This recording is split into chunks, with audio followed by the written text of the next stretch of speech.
Glórias a Deus, amados irmãos. Quero cumprimentar a igreja com graça e paz, amém? Abra sua Bíblia em Mateus 24. Mateus 24. Nosso tema nessa noite é a volta de Cristo. Mateus 24, versículo 3 ao versículo 14.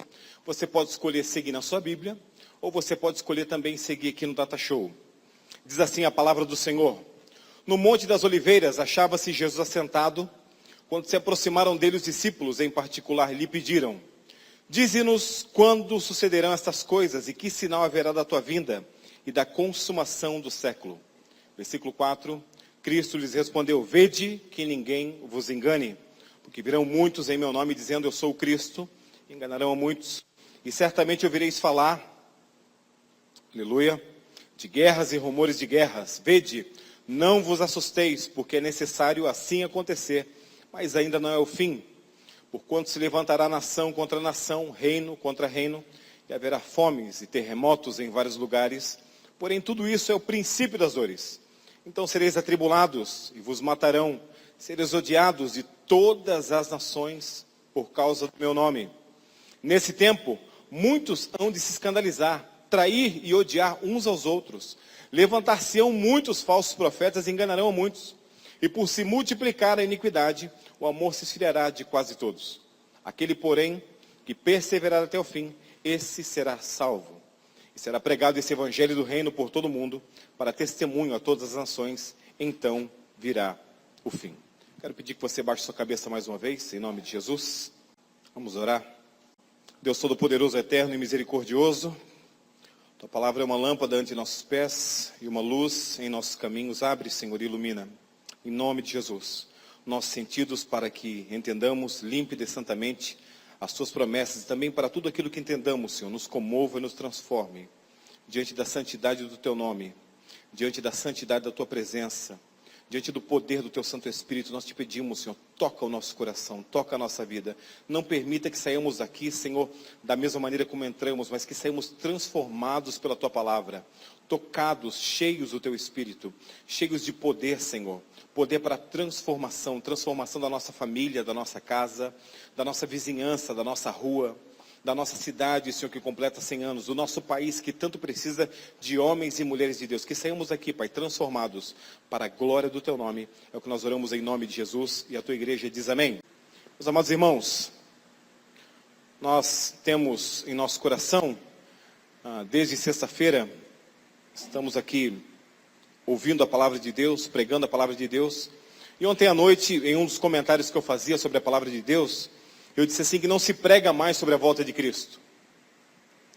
E no meu coração, eu já tinha algo preparado. No meu coração eu já tinha uma palavra que ardia. Mas diante desse comentário que foi feito, uma outra jovem da igreja falou assim: pastor, e por que não se prega mais? Eu falei: rapaz, é verdade, né?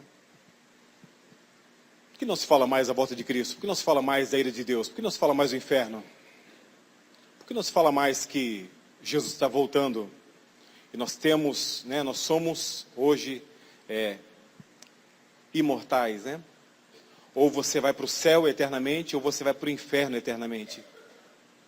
Nós não falamos sobre isso. Então esse texto veio ao meu coração e eu queria pregar ele para você. Queria que você pudesse acompanhar aqui no Data Show, em nome de Jesus, com o seu coração com temor e tremor, ok? No Monte das Oliveiras achava-se Jesus assentado, versículo 3, quando se aproximaram dele os discípulos.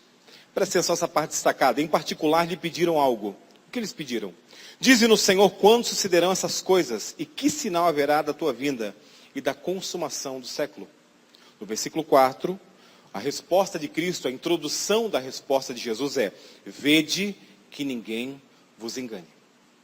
Observando esse texto, irmãos, nós vemos duas coisas muito interessantes. Primeiro, o interesse da parte dos discípulos. Existe hoje em nosso meio, no meio cristão, um total desinteresse pela palavra de Deus, pela profundidade, por aquilo que demanda tempo de você buscar na palavra de Deus. Aquilo que é básico, aquilo que nos é já na verdade, né, dito. Por exemplo, o Senhor é meu pastor, nada me faltará. Por exemplo, João 3,16, né? Nós sabemos que Jesus veio ao mundo para que todo aquele que nele crê não pereça, mas tenha vida eterna. Isso nós sabemos. Mas se você chegar, na verdade, encostar hoje num cristão e perguntar assim, olha, como se dará a volta de Cristo? Se você encostar num cristão e falar assim, como se dá o processo da santificação? Se você encostar hoje num cristão e falar assim, olha, deixa eu perguntar para você, como eu posso hoje provar lá no meu colégio, lá no meu trabalho, que a palavra realmente, a Bíblia é a palavra de Deus? Há um desinteresse, irmãos. Nós estamos empoderando os missionários, pastores, pregadores, para que eles nos tragam a palavra meio que mastigado assim. Então, glória a Deus, amém, já tem isso aqui, tá bom. É um fast food da palavra de Deus. Enquanto que a palavra, ela nos instrui que a gente possa examinar, buscar, investigar, estudar a palavra. Então havia interesse dos discípulos em saber como seria o fim. Nós geralmente não queremos o interesse na escatologia. Escatologia é a parte da teologia que cuida das últimas coisas. Nós não queremos o interesse na escatologia. Nós queremos o interesse numa teologia triunfalista, humanista, naquilo que me traz prazer, naquilo que me traz bênção, naquilo que me responde agora. Mas nós não fomos feitos para o agora, fomos feitos para o porvir. Fomos feitos para uma eternidade com Cristo. O apóstolo Paulo escrevendo diz assim, olha, que todo esse sofrimento, toda essa agrura, tudo isso que a gente passa de prova, é tão pequeno comparado com o eterno peso de glória ao lado de Cristo, ao lado dos santos. Então eu quero convidar você a nessa noite ter interesse em saber a respeito da vinda do Senhor, do retorno de Cristo, para nos buscar. O segundo ponto muito interessante é que esse interesse não era apenas uma curiosidade vã. Muitos são curiosos e adentram portas adentro da igreja para ver como está acontecendo, que tipo de música tem, que tipo de povo há, como se vestem, como falam, como, né? Onde vivem, né? Como se vestem. Que povo é esse? Mas tinha um interesse, não tinha só curiosidade. E o segundo ponto é o cuidado de Jesus em que seus seguidores não fossem enganados. Você não pode ser enganado, irmão. Pastor, por que eu não posso ser enganado? Você não pode ser enganado porque você tem hoje à sua mão a palavra de Deus, livremente. A Bíblia Sagrada te é oferecida hoje em qualquer livraria, na linguagem que você quiser. Na linguagem mais rebuscada, Almeida, revista e corrigida. Entranháveis afetos do amor de Deus. Na linguagem mais fácil, como teve aqui, Dr. Paulo, da Sociedade Bíblica do Brasil, que a NTLH é a versão de cabeceira dele, nova tradução na linguagem de hoje, onde não diz vós, diz vocês. Você tem acesso hoje à NVI, à NVT, tantas linguagens fáceis, acessíveis. Uma Bíblia hoje boa, uma Bíblia boa, custa R$20. Se você precisar de uma Bíblia e não tiver como comprar uma, e se você vir até o pastor, vir até um presbítero, um diácono dessa igreja e falar assim, olha, eu gostaria de uma palavra, de uma Bíblia Sagrada, eu não tenho como comprar, você vai ganhar uma, Antigo e Novo Testamento. Você não vai ganhar só um trecho, você vai ganhar uma Bíblia. A gente tem para presentear você, uma Bíblia boa. Você tem hoje acesso a Bíblias de letra gigante, letra média, letra pequena. Desde Bíblia do Agente Secreto, pequenininha, até com as Bíblias gigantonas, para mostrar que é crente mesmo, aleluia. Você tem, irmãos. Então nós não podemos ser enganados. Nós temos hoje, no nosso celular, nós temos hoje, na internet, acesso a todo o conhecimento teológico possível, dos últimos séculos. Muita coisa boa traduzida em português. Se você tem acesso, e Deus te abençoe que você tenha, que você se esmere atrás disso, ok? Se você sabe falar inglês, muito mais ainda para você, meu irmão. Deus te abençoe. Então você tem, está tudo na sua mão. A velocidade de um clique. Então você não pode ser enganado. Mesmo assim, o Senhor disse que alguns seriam enganados. Por quê? Volto à minha premissa. Por causa da falta de interesse em estar habilitado, em cavar esse manancial de águas aqui. Mateus 24, 22 a 25, um contexto do texto que lemos assim, não tivessem aqueles dias sido abreviados, ninguém seria salvo. Mas por causa dos escolhidos, tais dias serão abreviados. Então se alguém vos disser, eis aqui o Cristo, ei-lo ali, não acrediteis, porque surgirão falsos cristos, falsos profetas, operando grandes sinais e prodígios para enganar, se possível, os próprios eleitos. Olha só, irmão, vede que vos tenho predito. E aqui, por incrível que pareça, você observa dois pontos incríveis. Um, que o Senhor está, na verdade, te dando uma precaução, um aviso. E um segundo ponto, que parece que a gente nunca viu isso, né? Jesus está falando assim, olha, não acredita. E geralmente você vê Jesus falando o quê? Em verdade vos digo. Ou seja, ele quer que você acredite em algo. Mas esse ponto você fala assim, não acredita. Se alguém falar que eu estou aqui, eu estou ali, não acredita. Segue o que está na Escritura. O texto vai continuar, queria que você acompanhasse, por favor. O versículo 5 fala assim, porque muitos virão em meu nome dizendo, eu sou Cristo, e enganarão a muitos. Essa foto que está aqui, eu poderia trazer inúmeras fotos, mas por questão de ética e também por questão de tempo eu não trouxe. Essa foto que está aqui é um cidadão que dizia ser a reencarnação de Jesus Cristo. E ele dizia assim, no seu espanhol, eu sou Jesucristo hombre. Ele era a reencarnação de Jesus Cristo. Ele falava que Jesus se manifestou 3 vezes. Primeira vez num corpo normal, como uma criança, cresceu lá em Jerusalém. Segunda vez num corpo transfigurado, quando ascendeu aos céus. E a terceira vez era ele. E que ele se tornaria imortal e todos seus seguidores poderiam passar pelas paredes e tocar no fogo. Inclusive, esse homem havia tatuado no seu braço o número 666 e apregou durante muitos anos que 666 não tinha nada a ver com a besta, conforme fala Apocalipse, mas que era um número bom. Então, a grande maioria dos seus seguidores, centenas e centenas, tatuavam o 666 no corpo. Nós temos um programa que foi feito aqui no Brasil, sobre religiões, e foi filmado, pessoas se tatuando 666 assim, mas fazia fila, irmão. Na igreja dele tinha um tatuador na porta e o pessoal tatuava. A gente tem aqui um palco e uma pessoa ali atrás, um porto-riquenho, o JH. Quem seria ele? Deus. Siguen llegando. Seguimos crescendo. Ele é a última manifestação de Deus na Terra. É a reencarnação de Jesus de Nazaré. La gente sigue entendiendo. O que o faz acreditar que ele realmente seja a reencarnação de Jesus? O que me faz acreditar está guardado na minha mente. A palavra dele, ela veio tão forte há 16 anos atrás em mim. E ao longo desse tempo, não houve um momento em que eu dissesse, não é verdade, estou decepcionado com alguma coisa. Digo, Abba, Pai, estou salvo. 5.000 pessoas em todo o Brasil participam das reuniões. Muitas vezes, todos se reúnem para assistir às mensagens de JH gravadas em DVD.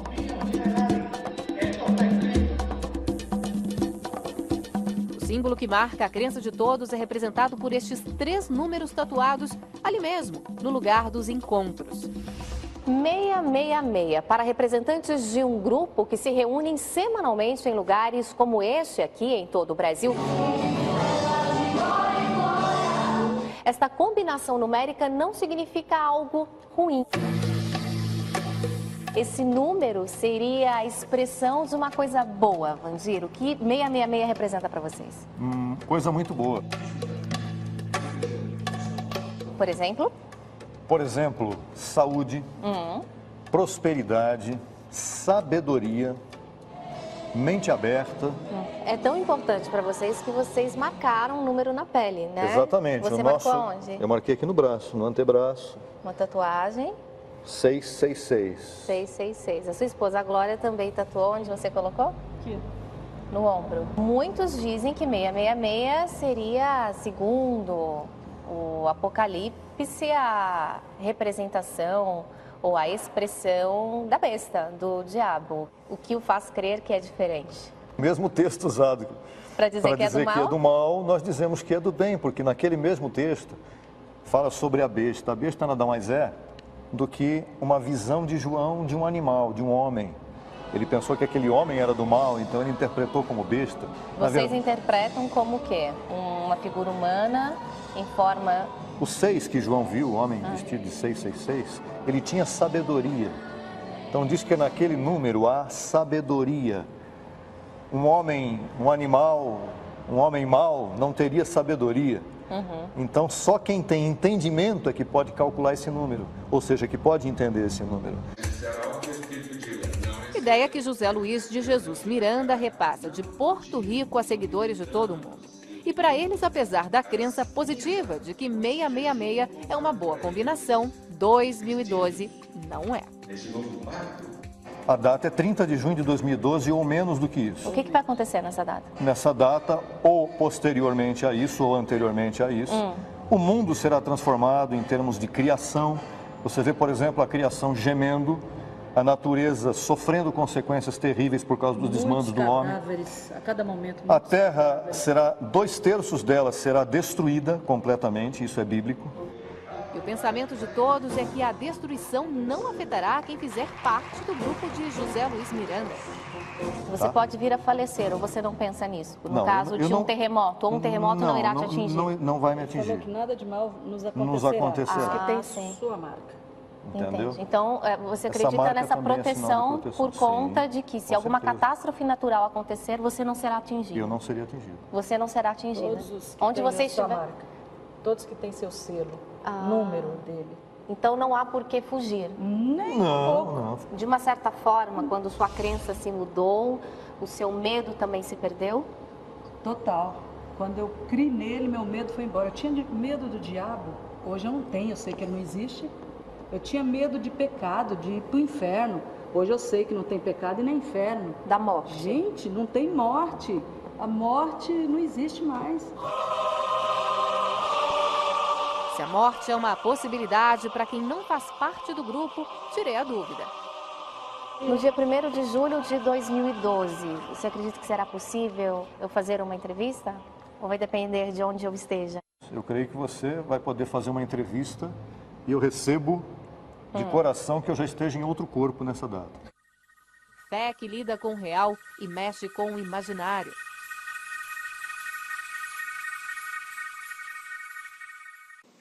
Muito bem. O nome do cidadão é José Luiz de Jesus e ele morreu. Ele morreu, irmão, morreu. 17 de novembro de 2013, na cidade de Orlando. Como é que ele morreu? Morreu de cirrose hepática. Puxa vida, a reencarnação de Jesus morreu de cirrose hepática. Olha só, morreu. Mas não fosse somente isso como engano, observe você, meu amado irmão, minha amada irmã, eis aí a esposa do cidadão. A esposa dele viu que ele morreu, a esposa dele fez o que então? A viúva do líder religioso, José Luiz de Jesus Miranda, o autodeclarado Jesus Cristo homem, tomou seu posto à frente da seita, crescendo em graça, e se declarou o quê? O arcanjo Miguel. Agora ela é o arcanjo Miguel. E ela possui um site com muitos acessos que fala assim, Jesus Cristo é uma mulher. Irmãos, pasmem. Alguns nós estamos sorrindo, eu também, mas era para a gente estar chorando, sabe por quê? Várias pessoas acessam e acreditam que ela é Cristo. Que ela é a resposta. Não se engane. Muitos falsos profetas, muitos Cristos se levantariam. Versículo 6. Certamente ouvireis falar de guerras e rumores de guerras. Vede, não vos assusteis, porque é necessário assim acontecer, mas ainda não é o fim. Eu trouxe um vídeo, eu vou pedir para o Edilson estar passando. O vídeo ele possui 8 minutos, a gente vai passar só uns 4 minutos, só para você ter uma ideia do que está acontecendo atualmente, ok? No mundo. Por favor, preste atenção. Se reuniu hoje de manhã, em caráter de emergência, para discutir punições à Coreia do Norte. No fim de semana, o regime do ditador Kim Jong-un anunciou ter feito um teste com uma bomba de hidrogênio, que é ainda mais potente que uma bomba nuclear. Nós vamos conversar com o nosso correspondente lá em Nova York, Felipe Santana, que está em frente à sede das Nações Unidas. Boa tarde, Felipe. Boa tarde, Sandra. Boa tarde, Doni. Boa tarde a todos. Olha, a reunião acabou agora há pouco. Ela foi a segunda reunião em menos de uma semana para tratar desse assunto. Ela foi convocada pelos Estados Unidos, Reino Unido, França, Coreia do Sul e Japão. Vários membros do Conselho relembraram que esse mesmo Conselho já aplicou 8 rodadas de sanções contra a Coreia do Norte e muitas delas não foram nem sequer cumpridas. A embaixadora americana na ONU, Nikki Haley, disse que já basta, que Kim Jong-un está implorando por uma guerra e que só as sanções mais duras possíveis serão capazes agora de resolver essa questão diplomaticamente. Todos os membros concordam que a pressão sobre a Coreia do Norte precisa aumentar. Agora, a China e a Rússia não concordam com novas sanções. O que a China propôs foi que a Coreia do Norte congele seu programa nuclear e, em contrapartida, Estados Unidos e Coreia do Sul parem de fazer exercícios militares na Península Coreana. A embaixadora americana disse que essa proposta é um insulto.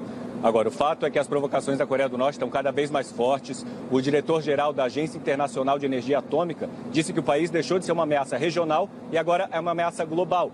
O fato é que vários países estão tomando providências. Numa resposta direta ao teste nuclear do regime norte-coreano, a vizinha Coreia do Sul fez uma demonstração de força nesta segunda-feira.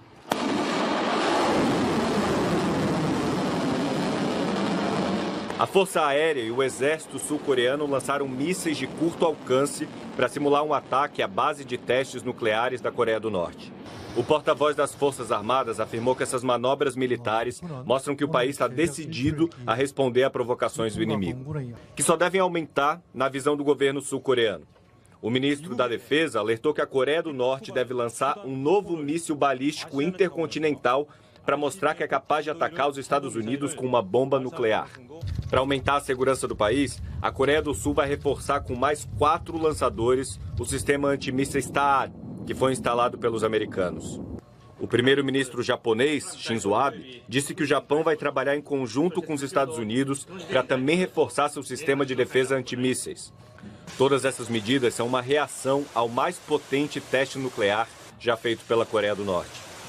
A TV estatal norte-coreana anunciou ontem que cientistas testaram com sucesso uma bomba de hidrogênio pouco depois do 12:30 do horário local, 00:30 de domingo no horário de Brasília. Horas antes, o regime divulgou fotos do ditador Kim Jong-un examinando uma dessas bombas, que, segundo os norte-coreanos, teriam um tamanho ideal para serem lançadas de um míssil intercontinental. A comunidade internacional reagiu imediatamente a mais essa provocação da Coreia do Norte. O secretário de Defesa americano, Jim Mattis, disse que qualquer ameaça aos Estados Unidos, a seus territórios ou a seus aliados teriam uma maciça resposta militar. O presidente americano, Donald Trump, escreveu ontem numa rede social que os Estados Unidos estavam considerando, entre outras opções, cortar todo o comércio com países que fazem negócios com a Coreia do Norte. A declaração foi vista como uma ameaça velada à China, a maior aliada e parceira comercial da Coreia do Norte. O porta-voz do Ministério das Relações Exteriores chinês disse hoje que a proposta de Trump é inaceitável e injusta. Então, você pode notar o quê? Versículo 6, assim, certamente ouvireis falar de guerras e rumores de guerras. Então nós temos de um lado um louco, com armamento nuclear, com bombas de hidrogênio. Nós temos do outro lado um cidadão que também não mede esforços em uma retaliação. Nós temos em volta a Rússia, nós temos a Coreia do Sul, nós temos o Japão. Guerras e rumores de guerras. Vede que não vos assusteis, porque é necessário se acontecer, mas ainda não é o fim. Versículo 6. Eu tenho umas imagens também para mostrar para você o que já acontece na Síria. Esses aviões que você vê, uma grande maioria deles são da Rússia, que também é Síria, está acontecendo, que também é Síria, que aquele menino em Alepo, que saiu há alguns meses, né? Ele foi como se fosse um dos ícones, né, do que está acontecendo, que chamou muita atenção. E o versículo 7 finalmente fala assim: porquanto se levantará nação contra nação, reino contra reino, e haverá fomes. Fomes. Preste atenção no plural, irmãos. Eu não quero entrar aqui numa exegese mais profunda, numa hermenêutica, mas haverá fomes. Ok? Vou falar apenas aqui da vizinha. A fome na Venezuela é real. No Estadão diz: venezuelana que trabalhou com ajuda humanitária em países como África e da Ásia, após desastres e guerra, agora usa sua experiência em um contexto que nunca esperou ter de usar. O povo da Venezuela morre de fome hoje. As pessoas da Venezuela têm tanta fome que pegam em qualquer coisa que encontram na rua e comem. Você tem aqui uma outra foto, as imagens da tragédia da fome entre crianças na Venezuela. Estudiosos dizem que essa geração de crianças e adolescentes, no futuro, terão um grande problema, ok? Para terem o quê? O mesmo desenvolvimento mental que uma criança comum, uma criança normal, por causa da fome. Versículo 7 continua falando: haverá fomes e terremotos em vários lugares. Nós temos agora aí, no último dia 8, chega a 65 o número de mortos do terremoto que atingiu o México na madrugada de sexta-feira, dia 8 de setembro. O terremoto do México é um dos mais fortes já ocorridos na América Latina. 3 estados mexicanos mais atingidos foram eu não consigo falar essa palavra, então depois Chiapas e El Tabasco. A terra tremeu também em Guatemala e El Salvador. Então tem algumas fotos só para você ver como foi forte. Escala 8.1 desse terremoto. Aqui nós temos como ficou a casa do cidadão. Não tem mais casa, né? E aqui, aquilo que você vê ali é um hotel de 4 andares. Que está caindo ao fundo da foto. Portanto, se levantará nação contra nação, reino contra reino, haverá fomes e terremotos em vários lugares. Versículo 8 diz, porém tudo isso é o princípio das dores. Versículo 9, então sereis atribulados e vos matarão, sereis odiados de todas as nações por causa do meu nome. Nós temos visto Portas Abertas, agência missionária que trata com a igreja perseguida. Existem mais de 50 nações hoje, onde o falar de Cristo significa morte. Mais de 50 países, onde falar o que eu estou falando, a pessoa é morta. Versículo 10. Nesse tempo, muito hão de escandalizar, trair e odiar uns aos outros. Levantar-se-ão muitos falsos profetas, enganarão muitos. E por se multiplicar a iniquidade, o amor se esfriará de quase todos. Pergunto eu para você, irmão, como você tem amado? Aleluia. Como nós temos amado? Pergunto eu para você, meu irmão, o que nos leva a nos escandalizar? O que faz com que eu e você nos escandalizemos, murmuremos, reclamemos? O que tem nos movido a amar mais do que reclamar? A palavra do Senhor vai falar em 2 Timóteo, capítulo 3, versículos de 1 a 4. Sabe, porém, isso, nos últimos dias sobrevirão tempos difíceis, pois homens serão egoístas, avarentos, jactanciosos, arrogantes, blasfemadores, desobedientes aos pais, ingratos, irreverentes, desafeiçoados, implacáveis, caluniadores, sem domínio de si, cruéis, inimigos do bem, traidores, atrevidos, enfatuados, mais amigos dos prazeres que amigos de Deus. Quem é o seu amigo? Quem é o seu amigo? Porque quando eu posto a foto no Instagram, bebendo gostosamente minha bebida, saindo nas minhas festas, comemorando, e não posto, e não divulgo, e não proclamo o Evangelho de Cristo na mesma ferramenta, algo está errado com o meu testemunho. Eu preciso mostrar que eu sou amigo de Deus. Eu preciso mostrar que eu sou do Senhor. Nesse tempo em que Jesus está às portas, eu preciso fazer uma escolha. Nós não podemos, irmãos, ficar sem domínio de si. A palavra do Senhor fala em Gênesis, capítulo 2, que quando o Senhor nos criou, Ele nos deu domínio sobre todas as coisas. Vou parafrasear o texto, ok? Porque o tempo urge. Ele nos deu domínio. Gálatas 5, versículo 22 em diante, eu falava na escola dominical pela manhã, nos mostra que o fruto do Espírito tem um gomo, tem uma parte, tem uma etapa, tem uma fase do fruto do Espírito, que é o domínio próprio. Domínio próprio. Deus deu domínio sobre todas as coisas e me deu o domínio próprio como fruto do Espírito. Quando eu me domino, eu domino as demais coisas. Não há como eu chegar e consertar a casa do meu vizinho se a minha casa não estiver em ordem. A palavra do Senhor fala que não pode dirigir sobre a igreja alguém que não dirige sobre sua casa. Não pode governar a igreja quem não governa a sua casa. A palavra de Deus diz o quê? Que Ele me deu domínio. E me deu domínio próprio. Aqui diz, desafeituados, implacáveis, sem domínio de si, cruéis, inimigos do bem. Nós não podemos cair desse modo, irmãos. O texto vai continuar falando, versículo 13. Aquele, porém, que perseverar até o fim. O que perseverar? Apocalipse 2:10. Ser fiel até a morte, dar-te-ei a coroa da vida. Aquele que perseverar, esse será salvo. Pastor, está nas minhas forças perseverar? Não, a perseverança vem do Senhor. Algo que o Senhor nos propõe. A perseverança dos santos está no Senhor. A salvação não está em mim, a salvação vem do Senhor. Glórias a Jesus, que somos mais do que vencedores por meio de Cristo Jesus. Não depende de nós, depende de Deus.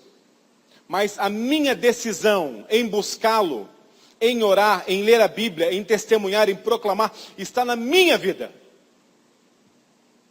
Eu preciso pela manhã, ao acordar, dizer assim, bom dia, Senhor. Glórias ao teu nome. Deixa eu retirar um tempo com a tua palavra, um tempo contigo, Senhor, antes de qualquer outra coisa. Porque quando eu não tiro esse tempo, meu dia parece que não rende. O texto fala, e será pregado esse evangelho do reino por todo mundo, para testemunho a todas as nações. Todas as nações devem conhecer você como filho de Deus. Como aquele que serve ao Senhor, aquele que ama o Senhor, para que então venha o fim. Mas tem mais um texto que eu gostaria de tratar com os irmãos. E a pergunta toda é, pastor, o que a gente deve fazer, pastor? Se Jesus está na porta, como nós vemos aqui, é inegável, irmãos, é inegociável. Não tem como assim, não, pastor, mas isso aqui é só coincidência. Não, irmãos. Isso é palavra e fatos. Internos e externos. O que devemos fazer, pastor? A palavra do Senhor vai nos dizer que, primeiro, temos que estar preparados para a sua vinda. Quero fazer 2 perguntas ao irmão e eu quero te provocar com essas perguntas, por favor. Se você morresse agora, para onde você iria? Você sabe responder essa pergunta?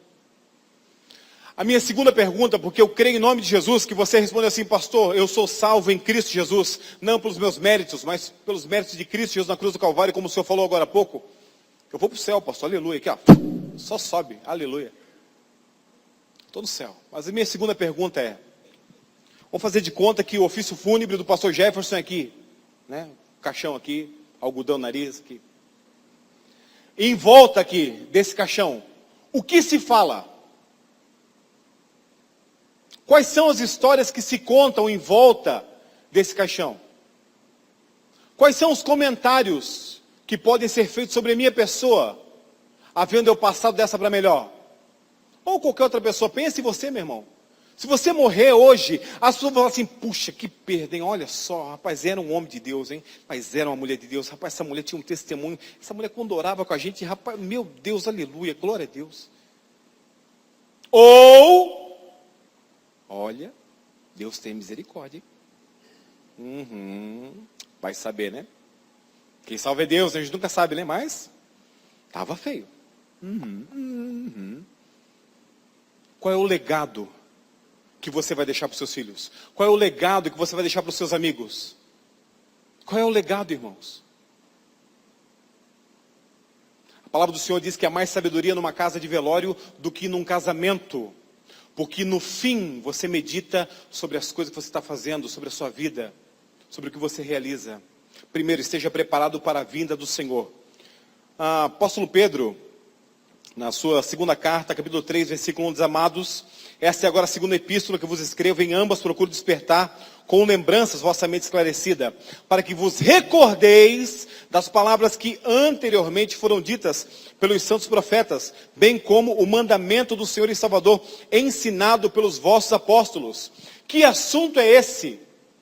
O que é que temos que recordar? Quando você vai na gigante epístola de Judas, com um capítulo só, e Judas fala assim, olha, vos escrevo diligentemente, para quê? Para chamar a sua atenção, para te recordar, para enfatizar sobre a exortação à santidade. Que assunto é esse que Pedro quer me despertar? Quer me recordar? Esse assunto é apenas um, irmão, que Cristo está voltando, e nós devemos estar preparados para a sua vinda. E não é aqui apenas, é onde quer que sejamos. Onde quer que sejamos. Vou citar aqui a vida do Paulinho. Paulinho ganhou mais uma medalha hoje. Quando o Paulinho ganha uma medalha, e ele fala assim, graças a Deus, ele está honrando ao Senhor e depois aos seus professores. Quando eu conquisto algo, eu digo assim, graças a Deus. Deus me deu, Deus me abençoou. Eu estou honrando a Deus em primeiro lugar. Quando eu me recordo que é no Senhor, que é do Senhor, e é para lá que eu vou, eu estou no caminho certo, irmão. Mas se eu pensar que eu sou daqui, eu estou muito errado. Nós não somos daqui, irmãos. E nós só pensamos aqui. Nossa formação, nossa casa, nosso terreno, nossas finanças. É errado, pastor? Não é errado, irmãos. É errado quando não se tem um pensamento no porvir. Quando tudo se resume ao agora. Mas não é agora. Agora eu tenho que estar preparado para quê? Para a sua vinda. Por quê? Versículo 3, tendo em conta, antes de tudo, que nos últimos dias virão escarnecedores com seus escárnios, andando suas próprias paixões, dizendo, onde está a promessa, pastor Jefferson, da vinda de Cristo? Porque desde que os pais dormiram, pais, reformadores, pregadores, pastores, nossos antepassados, todas as coisas permanecem como desde o princípio da criação. Porque deliberadamente esquecem, esses que isso dizem, que de longo tempo houve céus como houve terra, o qual surgiu da água, e através da água pela palavra de Deus, pelo qual veio a perecer o mundo naquele tempo afogado em água. O apóstolo Pedro está demonstrando que houve um julgamento sobre um povo perverso. Versículo 7, ele continua, ora, os céus que agora existem e a terra, pela mesma palavra, têm sido entesourados para o fogo, e sendo reservados para o dia do juízo, destruição dos homens ímpios. Há todavia uma coisa, amados, que não deveis esquecer, que para o Senhor um dia é como 1000 anos, e 1000 anos como um dia. Não retarda o Senhor sua promessa, como alguns a julgam demorada. Pelo contrário, Ele é longânimo para convosco, não querendo que nenhum se perca, senão que todos cheguem ao arrependimento. Jesus só não retornou ainda, porque nós temos sido morosos, devagar demais a conta, em pregar o Evangelho. Quando o Evangelho do Reino for pregado a todas as nações, então virá o fim. Mas é da soberana vontade do Senhor, que esse tempo, essa morosidade que ora se instala na minha e na sua vida, esse comodismo, essa zona de conforto que eu e você vivamos, sirva para o propósito de Deus. Do quê? De Ele alcançar aquele que ainda não veio, aquele que está duro, aquele que é teimoso, que já é do Senhor, mas ainda não se rendeu ao Senhor. Talvez quando eu falo sobre a vinda de Cristo, sobre a volta do Rei, você diga assim, pastor, Jesus não pode voltar, pastor. Tem tanta gente que eu não falei de Jesus ainda, tanto parente meu, tanto amigo meu.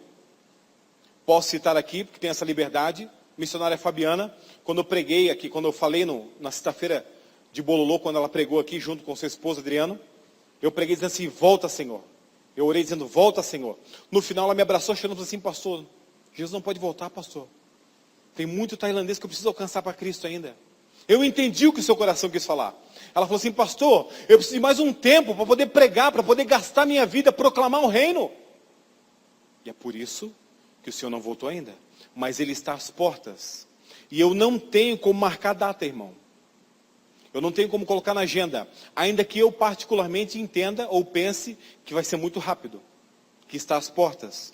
O texto continua, me encaminho para o final. Segundo ponto, o que devo fazer? Amar e apressar a sua vinda. Versículo 10 fala assim, virá entretanto como ladrão o dia do Senhor, no qual os céus passarão com estrepidoso estrondo, e os elementos se desfarão abrasados, também a terra, as obras que nela existem, serão atingidas, visto que todas essas coisas hão de ser assim desfeitas. Eu e você deveis ser tais como os que vivem em santo procedimento e piedade, esperando e apressando a vinda do dia de Deus. Por quê?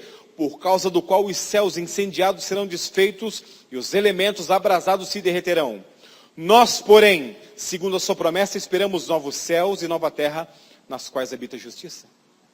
Nós temos falado da injustiça que está no Brasil.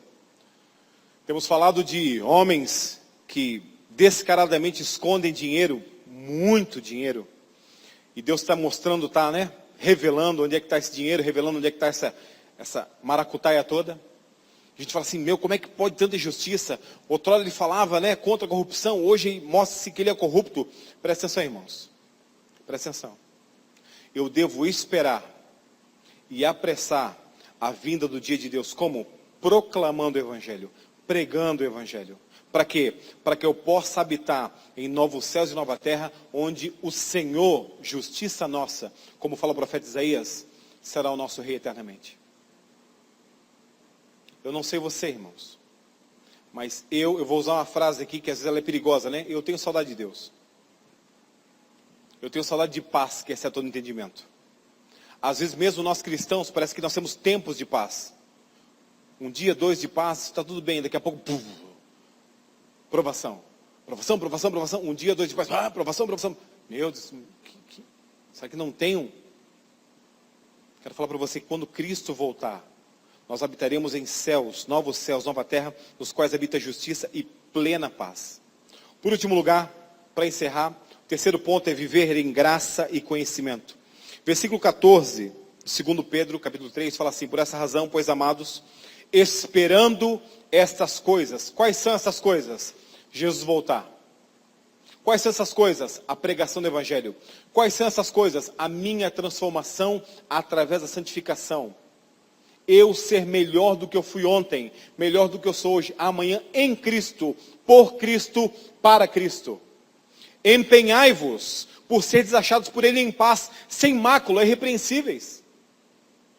Empenhar-se, correr atrás, lutar por isso. Eu tenho ouvido uma frase que tem dito assim: pastor Jefão, ultimamente eu prefiro ficar, na verdade, em paz do que estar certo. Entre ficar certo e estar em paz, eu prefiro ficar em paz. Quero falar para você, irmão, não tem verdadeira paz se não for por aquilo que é certo. Não tem como você negociar sua fé. Não tem como você fazer de conta que você é crente. Fazer de conta que você é de Jesus. Você precisa verbalizar, você precisa dizer: olha, querido, isso aqui é pecado, isso aqui não vai dar certo, hein? Isso aqui, olha, isso aqui tem um resultado terrível. Aquilo não vai trazer paz, talvez não traga paz agora, mas vai trazer paz eterna, para mim e para ti. O apóstolo Paulo fala a Timóteo que pela pregação correta, eu salvo a minha vida e daquele que me ouve. A minha vida e aquele que me ouve. Versículo 15.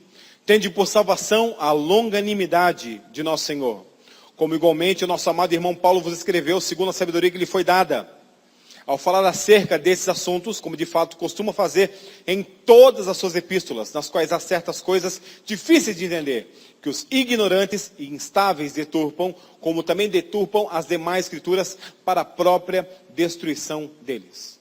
Nós não podemos ser enganados na interpretação da palavra de Deus, irmãos. Eu preciso ler o texto com o contexto. Eu preciso me ater ao texto. Eu preciso ser conhecedor da palavra do Senhor, porque é uma carta de amor escrita para mim. É um livro sobrenatural que sobrevive ao passar do tempo. Por quê? Porque Deus me ama. Porque Ele te ama. Nesse ano que comemoramos 500 anos da Reforma, nós lembramos de um alemão que traduziu essa palavra. E porque ele começou a tradução, chegou até nós aqui. Irmãos, nós não podemos deixar ninguém deturpar a palavra. Nós temos que dizer assim: olha, não é bem assim. Texto fora do contexto é pretexto para heresia. Finalmente, irmãos, versículo 17: vós, pois, amados, prevenidos como estáis de antemão, acautelai-vos. Não suceda que, arrastados pelo erro desses insubordinados, descaiais da vossa própria firmeza. Você não pode deixar de ser firme. Você não precisa ser grosso. Seja firme. Você não pode ser um mole, um covarde. O Senhor não nos deu espírito de covardia, mas sim de amor, poder e moderação. Por quê? Antes crescei na graça e no conhecimento de nosso Senhor e Salvador Jesus Cristo. E quando o apóstolo Pedro escreve graça e conhecimento, eu quero de novo, se você me permite, repetir sobre espiritualidade e palavra de Deus. Não somente conhecimento, não somente a letra mata, mas o Espírito vivifica. Deve andar de mãos dadas, irmãos. Qual é a asa mais importante de um passarinho? Deve andar de mãos dadas, graça e conhecimento, espiritualidade e palavra. Finalizando, irmãos, a Ele seja glória, tanto agora como no dia eterno. Quero convidar você a ficar de pé e leia o último texto com você. Mateus, capítulo 24, versículo 14, diz: será pregado esse evangelho do reino por todo o mundo, para testemunho a todas as nações, então virá o fim. Que possamos estar preparados, que possamos amar e apressar a sua vinda, e que possamos principalmente, irmãos, crescer na graça e no conhecimento de Deus, sabendo que nós não somos perfeitos, mas o Senhor requer de nós santidade. Sede santos, porque eu, o Senhor, vosso Deus, sou santo. Santidade é ser do Senhor. Você pertence ao Senhor. Menina, jovem, adolescente, você pertence ao Senhor. Jovem, garoto, brother, meu campeão, você pertence ao Senhor. Homem de Deus, homem casado, você pertence ao Senhor. Mulher de Deus, esposa sábia, mulher virtuosa, você pertence ao Senhor. Você tem que ter isso no seu coração. Você é do Senhor. Você respira o Senhor. Você vive para o Senhor. Porque Ele está às portas. Ele vem buscar a sua noiva. E nós não podemos estar dormindo, irmãos. O azeite tem que estar em nossas lâmpadas. Para que possamos adentrar as bodas com o Cordeiro. Queria que você pegasse a mão da pessoa que está ao seu lado em nome de Jesus. Queria que você não deixasse ninguém sozinho, se possível. Pegue na mão da pessoa que está ao seu lado. Vamos orar.